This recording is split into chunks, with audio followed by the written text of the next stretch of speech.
मेरे YouTube channel math solution में आपका स्वागत है।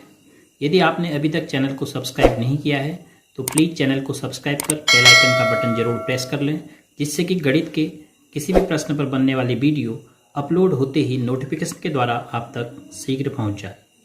प्रश्न संख्या 8 है। रमेश के पास 20 पेंसिल थी, सीलू के पास 50 पेंसिल और जमाल के पास 80 पेंसिल थी। 4 महीने के बाद रमेश ने 10 पेंसिल, सीलू ने 25 पेंसिल और जमाल ने 40 पेंसिल प्रयोग कर ली। प्रत्येक ने अपनी पेंसिलों की कौन सी भिन्न प्रयोग कर ली? जांच कीजिए कि प्रत्येक ने अपने पेंसिलों की समान भिन्न प्रयोग की हैं।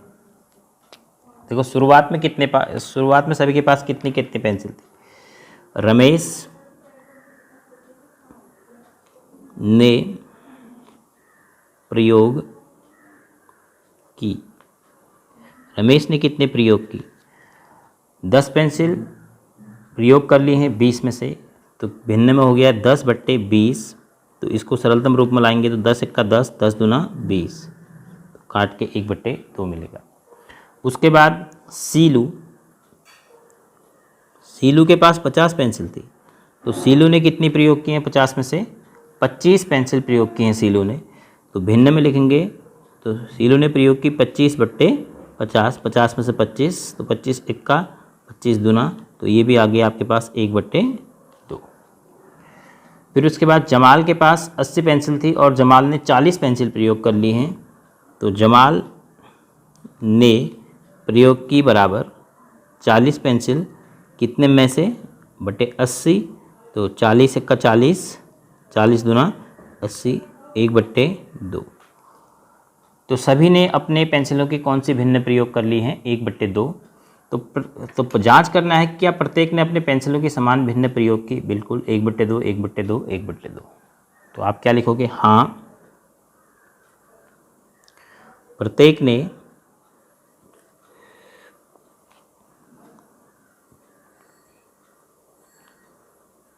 अपने पेंसिलों की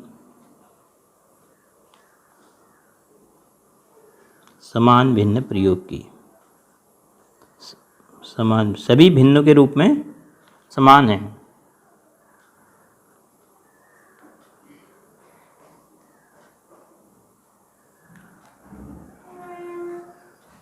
प्रश्न संख्या 9 है। तुल्य भिन्नों का मिलान कीजिए और प्रत्येक के लिए 2 भिन्न और लिखिए। पहले हमें तुल्य भिन्नों का मिलान करना है और फिर प्रत्येक के लिए 2 और भिन्न लिखनी है, 2 और तुल्य भिन्न।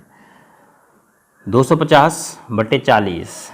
देखो हमें यहाँ सरलतम रूप में दिया है, तो हम क्या करते हैं, अलग से यहाँ पर जांच कर लेते हैं। 250/40, 400, 40 नहीं 400, तो ये शून्य से शून्य कट गया, 5 से 5 बच्चे 25, 5 ठे 40, तो 5/8। तो फर्स्ट का मिलान किससे हो रहा है? डी से हो रहा है। 180/200, शून्य से शून्य कटा, तो फिर यहाँ पर 2 का भाग जाएगा, 2 नम 2 दशम, 2 नम 18 और 2 दशम 20, तो 9/10। तो ई से मिलान हो गया इसका। तो फर्स्ट का आप 250 का मिलान कर दीजिए डी से।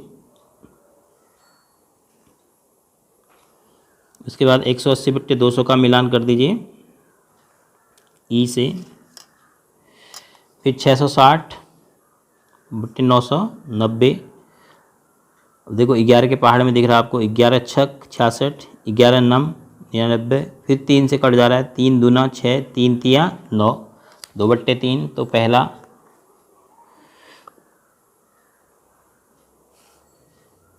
कौन किसके तुल्य है? अभी तक तीनों का मिलान हो चुका है। फिर 180/360। अगर आपको 18 के पहाड़े याद हैं तो 18 का 18, 18 दूना 36, 1/2। ये इससे मिलान हो गया 1/2 से। अब उसके बाद एक मात्र बचा है 220/550।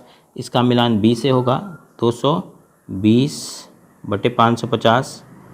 देखो 11 के पहाड़े में है, 11 दूना 22, 11 पंचे 55। तो आपने जांच कर लिया और सभी का मिलान कर लिया।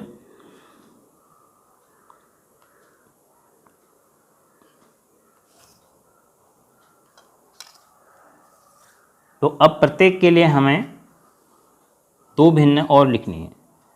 तो जैसे हमारे पास है ए 2/3 के तुल्य क्या आया 250 बट 2/3 के तुल्य आया 660/990।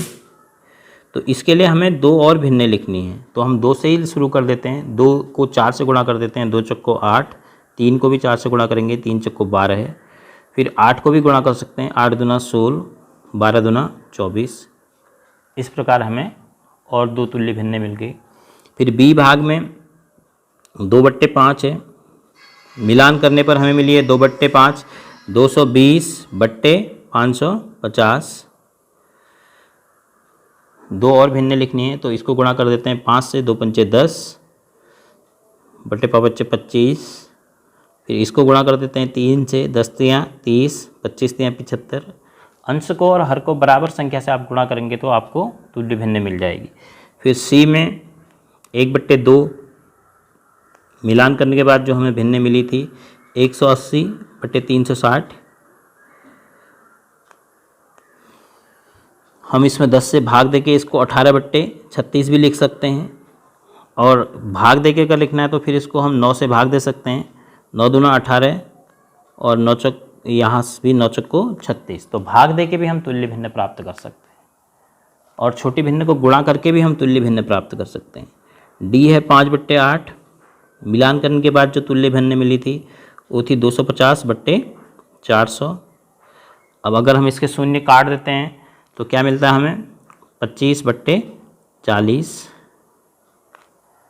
और इसको 2 से गुणा कर दूं तो 25 दूना 50, 40 को 2 से गुणा कर दूं 40 दूना 80। ये है 9/10, मिलान करने पर जो भिन्न प्राप्त हुई थी 180/200। इसके दोनों शून्य हम काट देते हैं तो 10 से भाग देने पर हमें मिलता है 18/22। फिर माना हम 3 से गुणा कर दें, 18 तियाँ 54/22 तियाँ 66। तो इस प्रकार हम कितनी ही तुल्य भिन्न लिख सकते हैं, क्योंकि किसी भी भिन्न के अंश और हर को बराबर संख्या से गुणा करने पर या भाग देने पर जो हमें भिन्न प्राप्त होगी वह मूल भिन्न के तुल्य भिन्न होगी।